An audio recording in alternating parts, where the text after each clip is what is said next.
నమస్తే, welcome to our channel. నేను ప్రియాంకారావు. ఈరోజు టీటీడీ అంటే తిరుమల తిరుపతి దేవస్థానంలో ఏదైతే ప్రసాదం ఉంటుందో ఆ ప్రసాదంలో కల్తీ నెయ్యి జరిగింది, అసలు అది నెయ్యే కాదు అని చెప్పేసి సిట్ చెప్పింది. ఇది ఆ దేవస్థానానికే పరిమితం అయ్యిందా అనుకుంటే లేదు. 324,064 కిలోల నెయ్యి శ్రీశైల దేవస్థానానికి 11 నెలల్లో సప్లై చేశారు. మరి ఇదొక్కటే కాదు, సిట్ చెప్తున్న అనుమానిస్తున్న దాని ప్రకారం చూస్తే ఇంకా ఏపీలో దేవస్థానాలకు కూడా వెళ్ళి ఉంటుంది అని చెప్పి. మరి ఇంత జరుగుతుంటే ఏం చేస్తున్నారు అందరూ? పెద్ద క్వశ్చన్ మార్క్. మరి సిట్ ఎందుకు దోషుల్ని పట్టుకోవట్లేదు? కేవలం వాళ్ళ పిఏలకు మాత్రమే ఎందుకు పరిమితం అవుతుంది? ఇంత జరుగుతుంటే ఇప్పుడు చంద్రబాబు నాయుడు గారు, పవన్ కళ్యాణ్ గారు వీళ్ళు మాత్రమే వచ్చి ప్రెస్ మీట్లు పెట్టి మాట్లాడాలా? మాట్లాడితే హిందూ ధర్మం కోసమే అది చేస్తున్నాం ఇది చేస్తున్నామన్న మఠాధిపతులు, పీఠాధిపతులు వీళ్ళంతా ఏమయ్యారు? ఎవరు ఎందుకు స్పందించట్లేదు? వైసీపీ వాళ్ళు వచ్చి దాడులు చేసి అసలు కల్తీయే జరగలేదు అంటున్నా గానీ ఎక్కడికి వెళ్ళిపోయారు వీళ్ళంతా అన్న ప్రశ్నలు ఈరోజు రాష్ట్ర ప్రజల్లో ఉత్పన్నమవుతున్నాయి. ఈరోజు దీని గురించి డిస్కస్ చేద్దాం. మనతో మాట్లాడడానికి ప్రముఖ పొలిటికల్ ఎనలిస్ట్ లింగమనేని శివరాం ప్రసాద్ గారు ఉన్నారు. ఆయన అడిగి తెలుసుకుందాం. నమస్కారం సార్. సార్, అంటే ఇది అపచారమో లేదంటే ఈ డబ్బుల కోసం కాసుల కక్కుర్తో ఏదో పక్కన పెడితే తిరుమల తిరుపతి దేవస్థానంలో అంత పెద్ద కుంభకోణం జరిగింది. అసలు నెయ్యే కానీ ఒక రసాయన పదార్థంతో లడ్డూలు.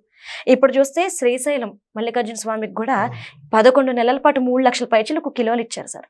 మరి ఏం చేస్తుంది సిట్? ఇంత జరుగుతుంది కానీ దోషులు ఎవరో చెప్పట్లేదు. ఎలా చూడాలి? అంటే ఒకటి, ఇప్పుడు ఇందాక మీరు అన్నట్టు అసలు కల్తీ నెయ్యి అనే మాటే వాడొద్దు. అది నకిలీ నెయ్యి. నెయ్యి అని చెప్పబడే రసాయనాలతో తయారు చేసిన ఒక పదార్థం. అవును. అది కాబట్టి అది నెయ్యి కాదు. సరే, మీరు ఇందాక అంటాం ఏంటంటే దోషులు ఎవరు చెప్పలేదు. ఎందుకంటే 36 మందిని దోషులుగా తేల్చారు.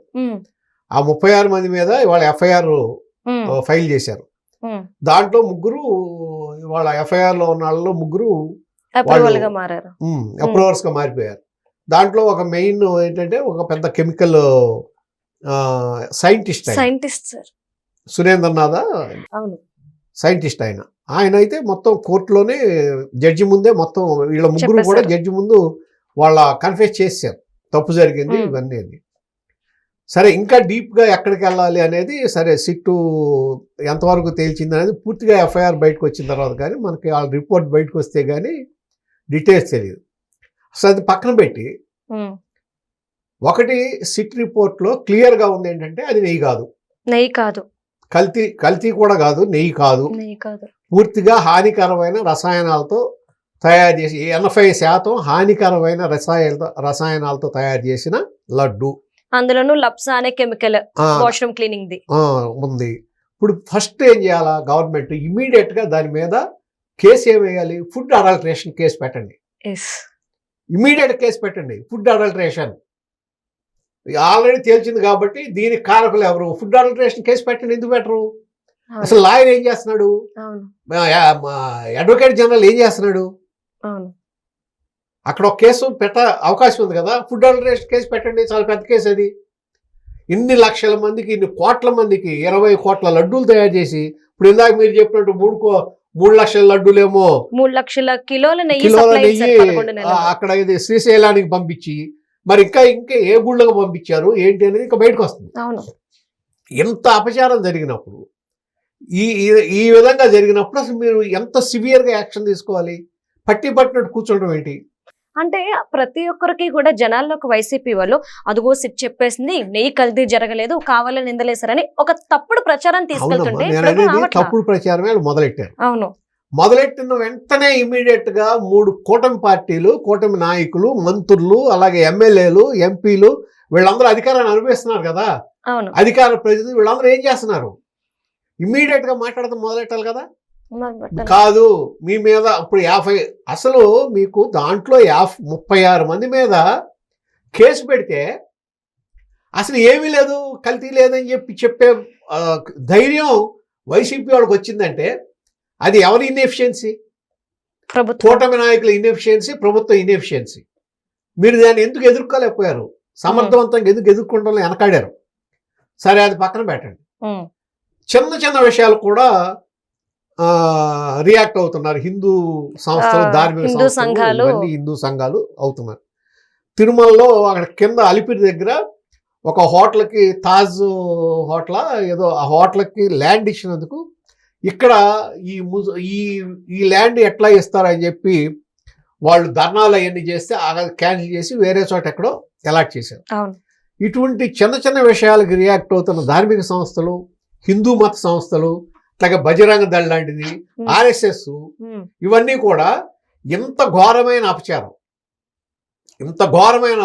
హిందూ ధర్మం మీద జరిగితే, హిందూ మతంలో ఉన్న దేవుడి మీద, స్వామి మీద అంత అపచారం జరిగితే, అంత ఇది అసలు నెయ్యే కాని దాంతో మీరు రసాయన పదార్థంతో మీరు ఇవన్నీ చేస్తే దాని మీద ఎందుకని మీరు వెనకాడుతున్నారు? దాని మీద మీరు ఎందుకు యాక్షన్ తీసుకోమని ప్రభుత్వం మీద ప్రెషర్ చేయట్లేదు? ఎందుకు కేంద్ర ప్రభుత్వం మీద ప్రెషర్ చేయట్లా? ఎందుకు రాష్ట్ర ప్రభుత్వం మీద ప్రెషర్ చేయట్లేదు? మీరు ఏంటి నిమ్మక నీరెత్తినట్టు కూర్చున్నారు? ఎక్కడన్నా ఒక చోట ఒక విగ్రహం తీస్తే అదేదన్నా రోడ్డు ఎక్స్టెన్షన్కో దేనికో ఏదన్నా అడ్డం వస్తే తీసి పక్కన పెడితేనే మీరు రియాక్ట్ అవుతున్నారు. సార్, అంటే మీరు విగ్రహం గురించి మాట్లాడుతున్నారు. రీసెంట్ గానే తిరుపతిలో ఒక ముస్లిం వ్యక్తి ఒక షాప్ పెట్టుకున్నందుకు ఈ RSS బజరంగ్ దళ్ అంటూ కొంతమంది మహిళలు వీళ్ళు వెళ్ళి ఆయన్ని షాప్ తీపిచ్చేసేందుకు గొడవ చేశారు. ఇప్పుడు ఏం చేస్తున్నారు? తిరుపతిలో ఎంత కల్తీ జరిగిందని సిట్ తేల్చింది. అది నెయ్యి కాదు అనేది తేల్చేసింది. సో దాని ఇప్పుడు ఎంతమంది మీద కేసు? మీరు అన్నట్టు ఇంకా ఎక్కువ మంది ఉన్నారా, లేకపోతే ఇంకా ఎక్కువ మంది దాంట్లోకి వస్తారా? అది వదిలేసేయండి సార్. అంటే భయపడుతున్నారా వైసీపీకి పూజారులు లేదంటే ఈ సంఘకర్తలు? అసలు వాళ్ళ ఏది ఈ హిందూ ధార్మిక సంస్థలు దేనికోసం ఏర్పడి? హిందూ ధర్మ పరిరక్షణ కోసం ఏర్పడి. ఆ పరిరక్షణ కోసం ఏర్పడి హిందూ మతానికి అపచారం జరిగితే ఎందుకు మెల్లకుండా నిమ్మక నీరెత్తినట్టు ఉడుకున్నాయి? ఏదన్నా చిన్న విషయం జరిగితే స్వామీజీలు వచ్చేస్తారు లైన్లోకి. ఈ దేవాలయంలో ఈ పూజ ఇట్లా చేయకూడదు, ఈ పూజ ఇలా చేయాలి, దాంట్లో మీరు ఈ విధంగా అపచారం చేశారు, ఇవన్నీ చెప్తున్నారు కదా. మరి ఎంత అపచారం జరిగిందని తెలిసిన తర్వాత ఈ స్వామీజీలు అంతా ఏం చేస్తున్నారు? సార్, ప్రచారకర్తలు కూడా ఒక్క మాట పెట్టాలి.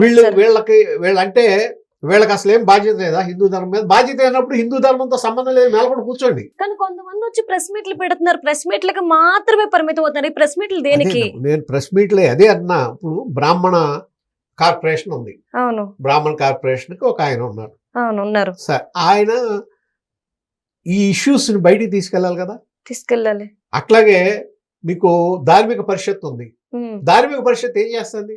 ధార్మిక పరిషత్ అంటే ఓన్లీ మీరు ఏ విధంగా చేయాలి, లేకపోతే పూజలు ఎట్లా చేయాలి, వీటికేనా?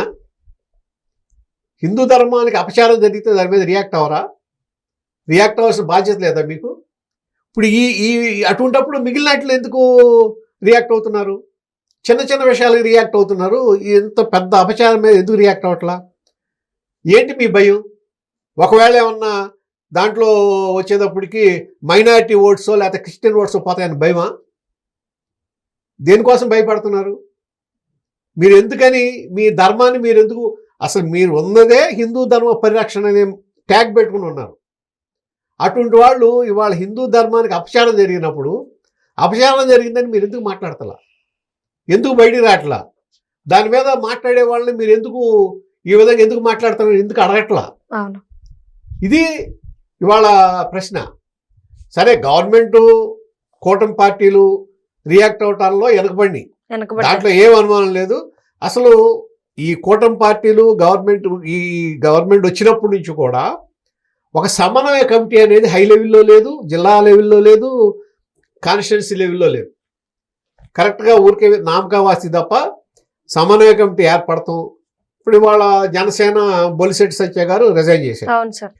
ఆ రిజైన్ చేసినప్పుడు ఒక ఆరోపణ ఏంటి? ఒకటేమో నేనేదో NGTలో కేసు వేసాను, దాని మూలన గవర్నమెంట్కి ఇది రాకూడదని చెప్తానే 30% జనసేనకు రావాల్సిన ఇది వాళ్ళ నామినేటెడ్ పోస్టులు రావట్లేదు అనేది ఒక ఎలిగేషన్ పెట్టాడు.